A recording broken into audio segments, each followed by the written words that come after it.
How do you handle running into your ex every day? That was the question pounding in my head as I dragged my last box into my new apartment. The air was thick with the smell of fresh paint, and the walls were a blank canvas ready for new memories.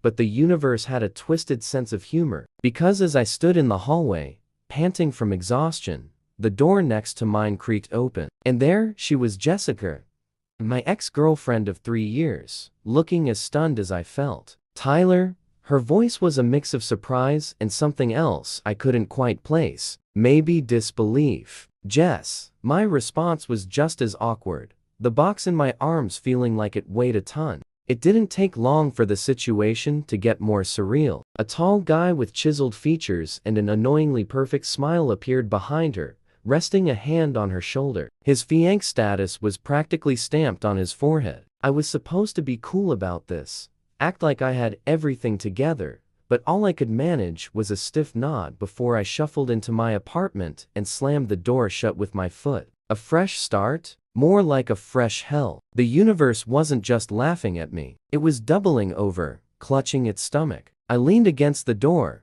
trying to process what just happened. Moving into this building was supposed to be my chance to escape everything that reminded me of her. Now, she was literally next door, playing house with Mr. Perfect. I spent the next few days avoiding them like the plague. I could hear their laughter through the thin walls, the sounds of a happy couple planning their future. It was nauseating. I needed to do something, anything, to show them no, to show myself that I was fine. Better than fine. That's when I met Zoe. It was late one evening, and I was struggling to assemble a bookshelf when she knocked on my door. She was the kind of person who radiated quirky energy, with bright red hair that seemed to defy gravity, and a style that screamed eclectic. "Hey, new guy, need some help with that?" she asked, a mischievous grin on her face. Yeah, actually. It's not going too well," I admitted, gesturing to the half-assembled disaster in front of me. Zoe was a breath of fresh air. Within minutes, she had the bookshelf standing tall, and we were laughing about my lack of DIY skills. It was easy to talk to her, easy to forget about everything else when she was around. After a few hangouts, I found myself blurting out my predicament over takeout one night. She listened intently, her green eyes twinkling with amusement and something more. "So, let me get this straight," she said, leaning back on the couch. "Your ex lives next door, and you want to make her think you've moved on by pretending to date someone else?" "Pretty much," I said, feeling a bit ridiculous now that it was out in the open. Zoe considered it for a moment, then shrugged. "Why not? Could be fun. And who knows, maybe it'll help you actually move on." I wasn't sure if she was serious or just humoring me, but the idea of having someone on my side was too tempting to pass up. We worked out the details,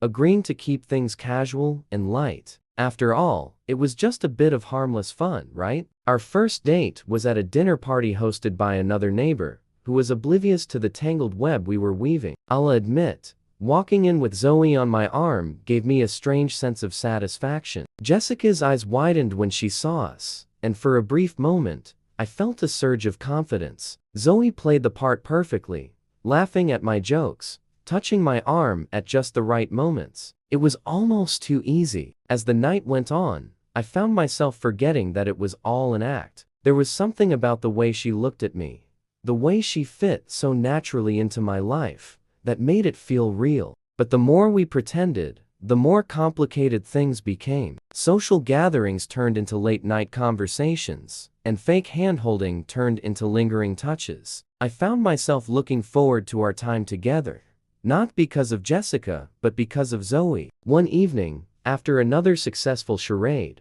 we found ourselves back in my apartment, the air between us charged with something unspoken. "This was supposed to be easy, wasn't it?" I asked, breaking the silence. Zoe looked at me, her usual playful expression replaced with something more serious. "Yeah, she echoed, though neither of us believed it anymore. I don't know who moved first, but suddenly we were kissing, and it wasn't part of the act. It was messy and confusing and everything I didn't expect. When we finally pulled apart, both of us were breathless, staring at each other like we'd just crossed a line that couldn't be uncrossed. "So, what now?" Zoe asked, her voice barely above a whisper. I didn't have an answer. What started as a simple plan to get back at my ex had turned into something much more complicated. The feelings I had for Zoe were real, and they scared the hell out of me. But they were also the only thing that made sense in this whole mess. As the days passed, we tried to navigate our new reality, stumbling through the awkwardness of figuring out what we were to each other. It wasn't easy. There were misunderstandings, moments of doubt,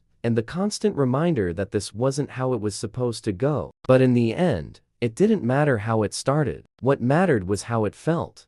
And for the first time in a long time, I felt like I was exactly where I was supposed to be. Not because I needed to prove anything to Jessica or anyone else, but because Zoe had shown me that moving on didn't mean forgetting the past, it meant finding something better. And maybe, just maybe, that something was right next door.